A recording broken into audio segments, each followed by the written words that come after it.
Hey everybody, it's Mike here. Here we are 1 year later. My channel actually started off from reviewing NHL 23. Well, it was more of a rant, but that's besides the point. Today we're talking about NHL 24, and let's get right to it. My initial thoughts on NHL 24 is not super impressed. However, this game has made significant improvements, actually more meaningful than last year. So they made quite a few changes.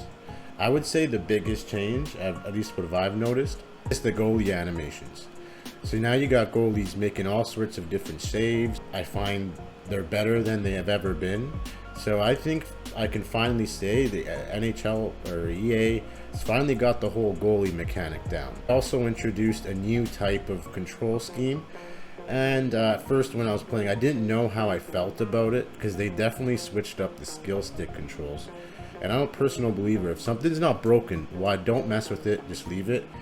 They completely changed the skill stick. Like, for example, now when you hit, you don't just glide into people like you would in NHL 23. You would direct your left stick towards the player and then use your right stick to kind of like swing at the player. So you're not going to get as much hits. However, those hits that you do make now are a lot more meaningful. And it's really not that bad once you get the hang of it. They've also changed the way, like now hit checks to send people flying. Like you really get the best hits when you're using hip checking. So so back to total control. So now total control kind of switches things up. So you don't have to do those motions on the stick to kind of hit people. For example, you use circle to shoulder check and you use square to hip check, and it's quite simple. It kind of simplifies everything. And you don't have to do all this fancy stick work in order to pull things off. I guess it'll appeal a lot to the casual gamer. And so I see, in general, I think it's a benefit. But for me personally, I like how the skill stick was. I think the changes they made are interesting. I find myself switching between total controls and the skill stick. And now I'm confused which one I like best, right? So, but other than that, that's a huge change from the way you tackle, and a lot of people are confused now, wondering, oh, why aren't the hits working? Well, they are working. They changed it completely, and you have to know exactly what you're doing, and you have to charge your hits, or else you're just gonna give the other player a little tap. But I think it's a big change, and it would be great if they even left like a hybrid skill stick mode, so people who didn't want it, who weren't on board for this. So that's another thing they could have added in there. Now, where NHL 24 and EA Sports takes a big L is their franchise mode and their single player modes, like their Be a Pro. If you go play any other sports game right now and you play a Be a Pro and then you play NHL 24, you're almost thinking you're playing a mobile game. It's really poor, and the level of effort's just, I mean, it's just really bad. And not only that, I'm really disappointed because the AI, they edit your lines, is quite broken at the moment, unfortunately. Don't have the AI manage any of your lines. I think it's completely broken, and that's huge. That can't be broken. They need to fix that. I'm sure they will, because it's ridiculous. Every other game, it worked fine. Well, I can't even say that. Sometimes it glitched in other games too, but not nearly this bad. In this game, you literally had everyone from the AHL on my NHL team. So that's one big loss. And another thing they could have done with the Be a Pro mode is make you actually progress to the NHL. Nowadays, you just play 1 or 2 games in the OHL, you move up to the NHL. It would have been nice if there was a sense of progression, and they could have even added the Junior A teams, right? So then they could do so much more with the Be a Pro mode. And some of these menus and how you talk to your teammates is quite lame. It's pretty much text-based conversation, which is also accompanied with a lame cutscene with no interaction. Another thing is, it's just the lack of new additions into franchise mode to begin with. They didn't do much at all. It's literally a copy and paste from last year, and that really sucks. I really looked forward to seeing some improvements in franchise, man. We've been asking for this.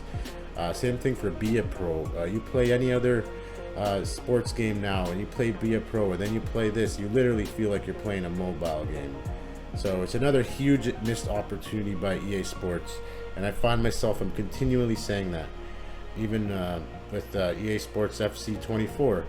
You know how it's almost like a pattern with EA where they spend years where they just put little to no effort. And nonetheless, there is some improvements. Like I said, the goalie animations are huge, but sometimes it's kind of ridiculous. You'll see the goalie just flopping around everywhere.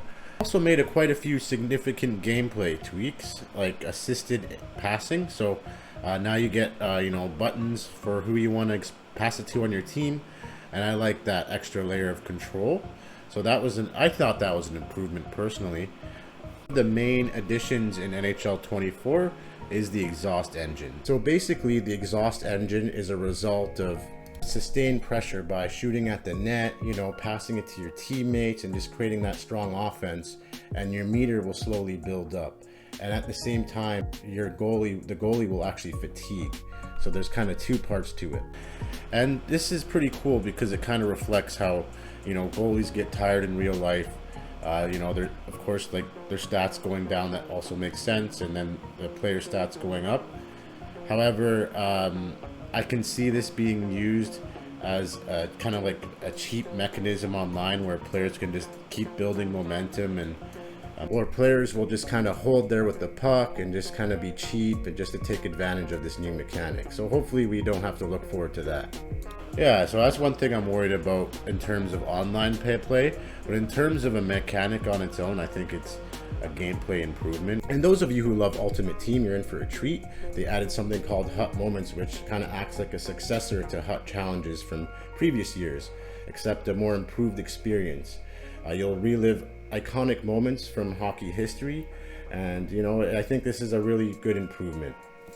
You can also play as women on your Hut team now, so that'll be great for those who, I guess, want to learn more about the women's hockey league and their different players. So I think that's a good improvement, and in the end you're just getting more players to play with. So now I think where EA's really dropped the ball is in the presentation side of things. Those celebrations, in all honesty, are very awkward now. The whole arena goes dark and it's a very low angle on the player, and it doesn't work. Not seeing how this is an improvement presentation wise. This is actually, to me personally, a downgrade. And they still got the silly glow sticks from last year. I don't know what's with the glow sticks, and I've been to a few NHL games in real life and I've never seen these glow sticks, but man, everybody has these glow sticks. Instead of these silly light shows, EA should focus on developing the actual crowd so it looks more realistic. They still look blocky straight out of PS3, and it almost seems like this crowd hasn't been updated properly since like NHL 14. So they probably could have switched that up a bit, they could have had more diversity in the crowd. But anyways, nonetheless, presentation is very disappointing. One thing I can say they've improved on the presentation is they have added in that you can now see when the opponent team scores, which sometimes they would take that out for whatever reason in NHL 23. So that's the one area of improvement in terms of presentation. Graphics wise, the game looks great as always, but for some reason they still have that stupid glitch where every time you do a face-off, the ice flickers. And it was a lot worse in NHL 23, but is this something that's just deep rooted within the coding of the game that they just can't fix it? Because there's no way they don't, like, when they're testing the game, they're not noticing it. Because it's literally, it's an ongoing thing. If you play right now, you'll notice it too. It's the ice literally flickers. And it's not just me, it's other people are complaining about it too. It just, I guess not enough people complained about it that they left it in the game. And just little things like this about EA really just let me down. Another improvement in this game is the World of Chell mode, other than for some reason they added a battle pass to a hockey game, which is hilarious. But you can still earn everything through gameplay, right? So that's what matters. It's great they added crossplay too, but I'm not going to give EA any extra points for that because we've been asking for that for years. I really liked how they added the store now, so you can actually unlock what you actually want, so that's a great improvement. And they improved the whole single player experience in World of Chell. So you can actually do quick play, casual modes, you can just play on your own, and this will help you get that XP to unlock those items you're going for. They also improved how the ranking system is in World of Chell, and it just overall, I think World of Chell is a way better experience than it's ever been, and I think that this is actually one game mode that warrants a purchase for this game.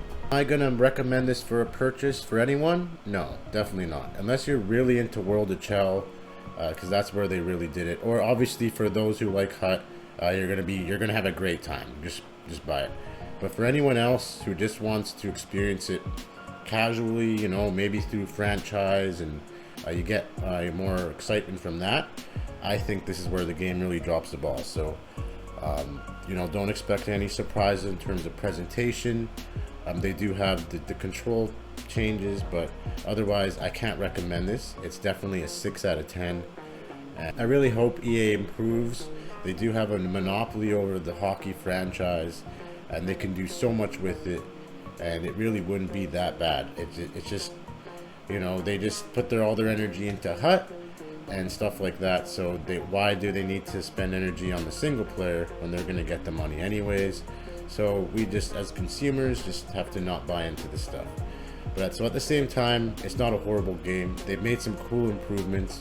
Goalies are more exciting than ever, so you're gonna have fun with that. You're gonna see way more animations with the goalies, and you know, I think casual players are gonna enjoy it too with the total controls. And I find in NHL 24 the menus are very clunky and slow. It's probably the same as it's been last year. It's always been very clunky, but I'm just noticing it a lot more this year. And for those of you who love Darude Sandstorm, you're gonna all be very happy. But that kind of concludes my review for NHL 24. Really appreciate you watching. If you haven't checked out my channel, please consider checking it out and consider subscribing. We'll see you on the next one.